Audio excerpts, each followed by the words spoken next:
We are approaching the end of March. On Wednesday, a new month begins, and we'll be seeing the sun set on 1 month. And what might the new one have in store for us? Well, hopefully more beautiful skies like we got here in Newfoundland.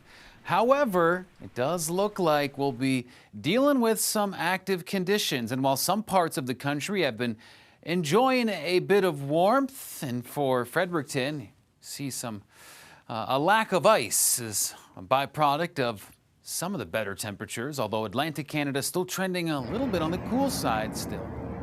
And in the Queen City, we had some snowfall. Looks like more of it could be impacting our Monday morning drive to work. We'll be talking about that system and the snowfall that could be ringing out the end of March. And for Calgary, boy, oh boy, last week it was a midwinter's type of snowfall.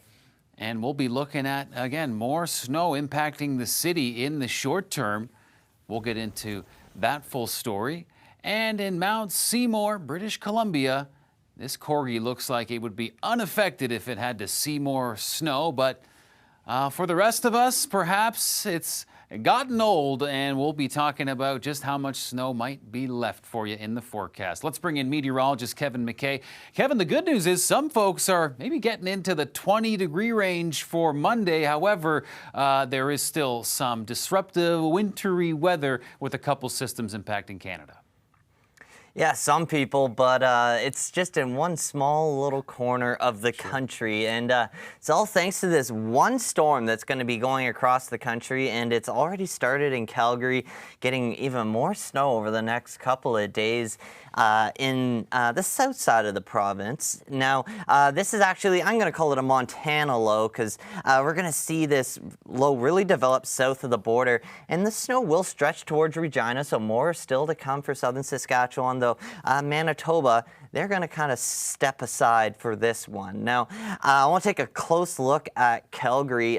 You're going to be right around 15 centimeters for the entire city. Now, going north or south, that's where you could get into the heavier snow. These bands, it's not going to be kind of parallel to the foothills. It's going to be perpendicular. So you're going to see these narrow lines stretching out from the mountains, intersecting with Highway 2 and Highway 1. Now, you see over to Regina and Kindersley, you're going to be around maybe 10, 15 centimeters on top of what you've already had. And then this low, it looks like it's diving south of the border, but it is going to interact with eastern Canada as well. So this is where things get interesting, because you have that snow line for Sudbury to Quebec City and Montreal. Rain for the south, but that's where the warmth is going to be. That's round one. Round two, hot on its heels, the exact same storm track. Could be looking at some freezing rain there as well. And just a little taste of the warmth there. Look at that. That could be Canada's warmest temperature so far in 2026 for, well, Windsor. You'll likely take the cake if we do get to 24. Now, the warmth, it's not going to get into the Maritimes, but everything else we've talked about will. Forget about that front that just went through Newfoundland. This is where we're talking. So Fredericton, St. John, Moncton, Charlottetown, you'll be in the crosshairs for that freezing rain and ice pellets gradient. Now, on the north side, this will be another stretch of 10, 15 centimeters. So this low, last week we had a cross-country clipper. This is another cross-country low. Really, it's staying north of the U.S., and I think this is one we wouldn't mind sharing south of the border. The further south you go, the higher chance you'll get into that freezing rain, ice pellets, and eventually just rain and warmth if you're into southern Ontario.